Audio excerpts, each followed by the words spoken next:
There you go. That's really good.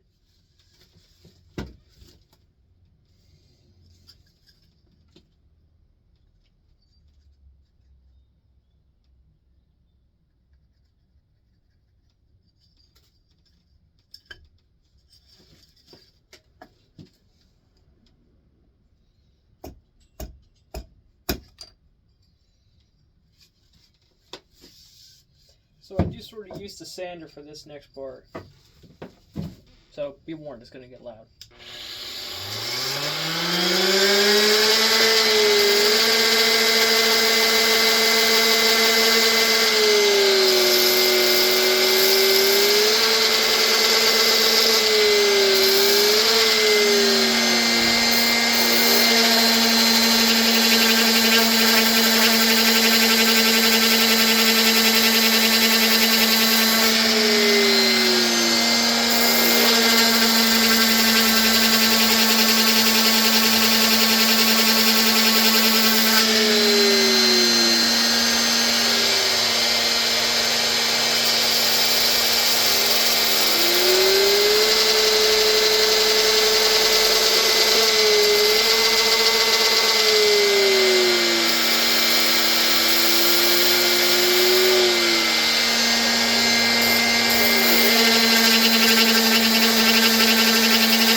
Chamfer the edges.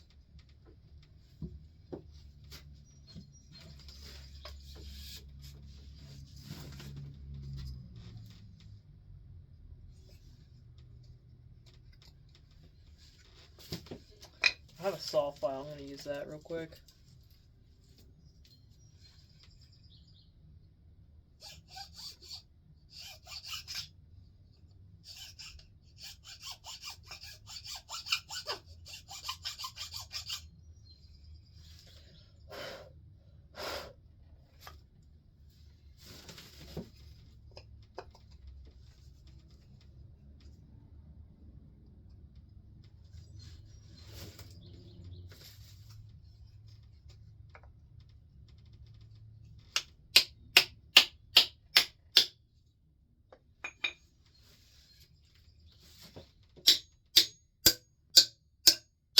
I didn't put glue in here.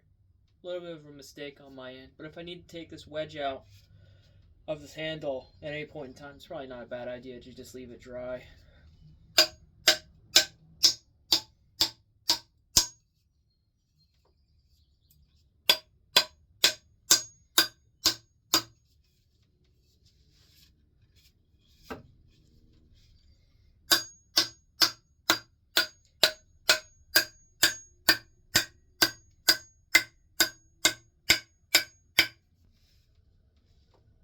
Man, that's really sending it. Wow.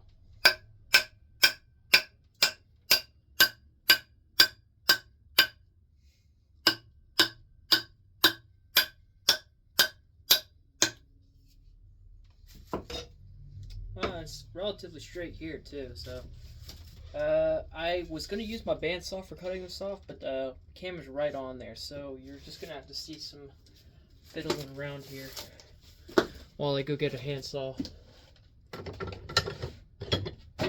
It was just, it's funny, it's like ever since I got it, it's become my preferred method of, working.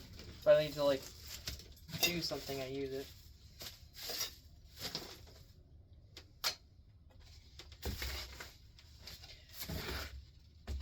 The way these things work is funny.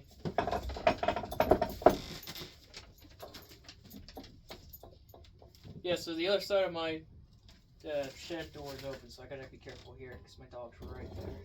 Is this a rip sock? Okay.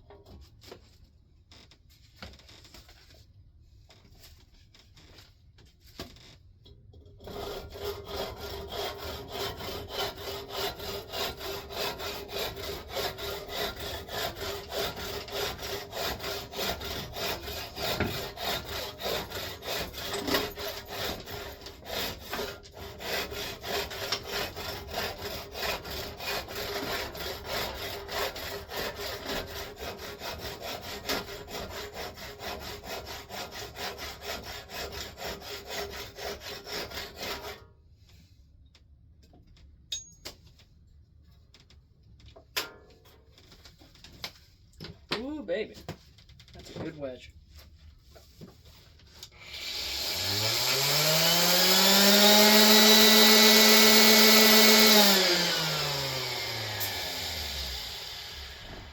You know what? All this talk of using hand tools, I'm gonna actually switch just using the basic tool. I've got an eagle around here. I was gonna use that. Here.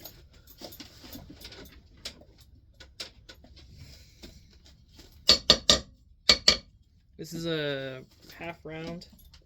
It's by Eagle Company. I don't know who that is. I don't have any info on it. But no, my dog is now, because I'm talking, he's trying to take the first thing I have. Hey, you can't go past me. You gotta go. Don't give me that. Don't give me that look. Hey, gotta go. You gotta go. Come on. Come on, Pooter. Like, don't call me that. Don't call me a Pooter.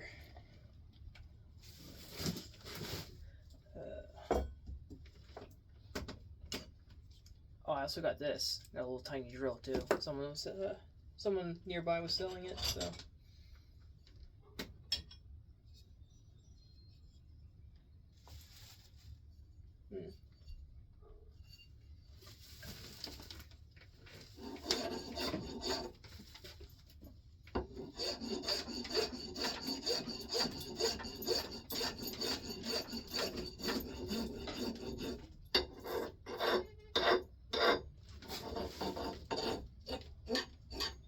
Using the half round to start it, because this is a rougher course file.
Alright, kind of done with the final shaping, so I'm just gonna oil it up. And,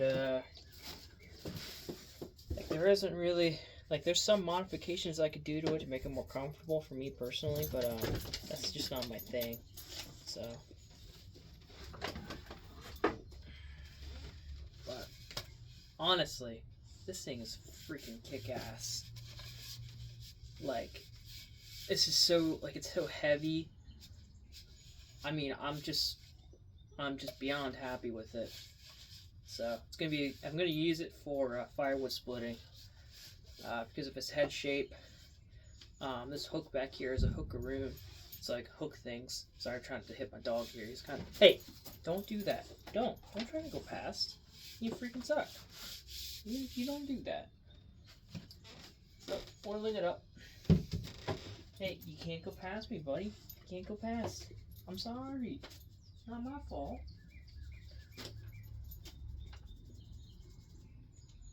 Go. Go.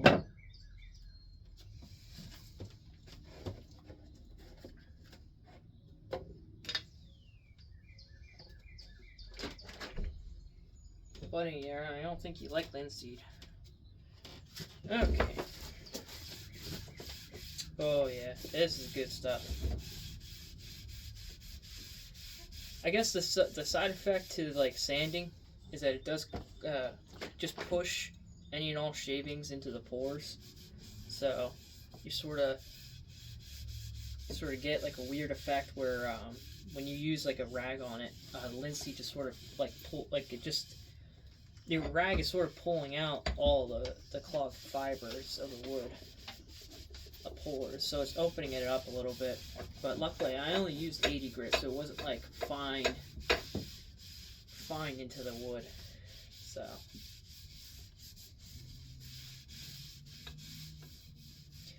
and sort of because it's 80 grit, it's really like rough opening woods. The wood's kind of like really accepting of any oils that you add to it for waterproofing. So stuff like Danish oil too, same thing. Man, and I love the smell of linseed, I gotta be honest. I also should be doing this with gloves, and I'm not. It's kind of something I keep forgetting. I'm like, oh yeah, I have gloves. I have a pair of gloves over there that I can use. So, honestly, the reason I didn't do the beginning process is because I didn't. Here we go.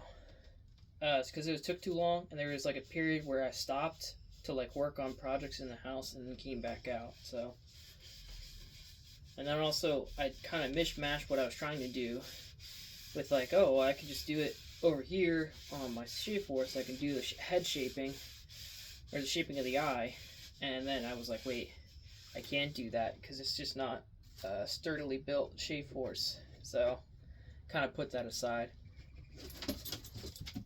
And then, alright, so here's the eye. We've got some serious gapping, right? So I'm going to show it here on the camera. So that's some gapping right here, which I was very upset with. It's like, but overall, the rest of the fit's fine. Hey, can't. I'm going to freaking be here, and I'm going to be in your way. So, yeah, what are you going to do? You going to eat it? You going to eat this? See if I can give him something to like entertain himself with. Here, I really care about this. Really care. Yeah, you gotta take it. All right, give him a shim. Hey, give it back. And yep, he's trying to leave, but he can't. Anyways, so this is a copy. This is my first attempt copying one of these. Whiskey River 30Cs. Here are just the bee's knees. But the thing is that they turn this on a lathe, and I did this mainly by bandsaw. So you can kind of see it on the left here. Yes, all right. Making sure I get my camera, my stage stuff right. On the left is the 30C by Whiskey River, and this is their oak version, limited run. And I was like, this was so valuable to me, I guess, that I was like, I don't have a reason to really put it on anything. Like, I want to find something really, really good to put it on. But for now, I'm just using it as a copy pattern. I have a couple other old vintage tax patterns that I used to copy. So, anyways, this was they do this much thinner, like really thin, like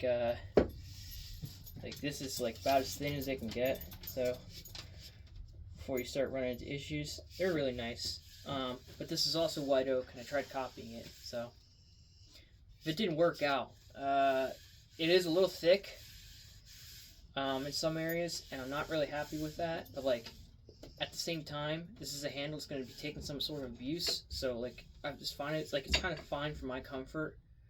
If I feel like it's causing me any issues, I'll just thin it down with a spoke shave. All in all, also the palm swell is pretty good.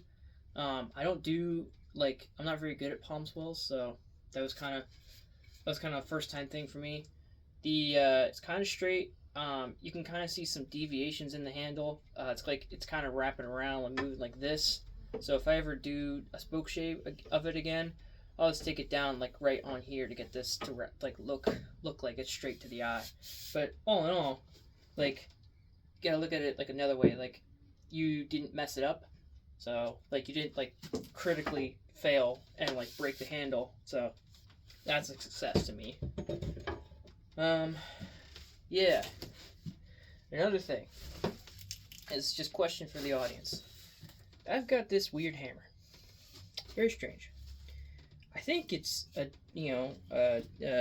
DCS, if I remember correctly. It's Clover Cut. I think this logo is very strange. I've never seen this before in my life.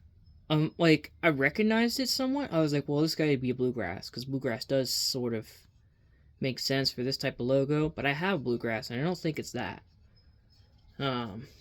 So let's see if we have the light shine on it. Yeah, it looks like that. But no logo.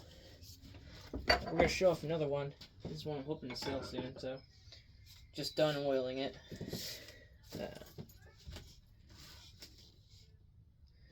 This is a Chaney. It's got some red paint on it, but another good bulb.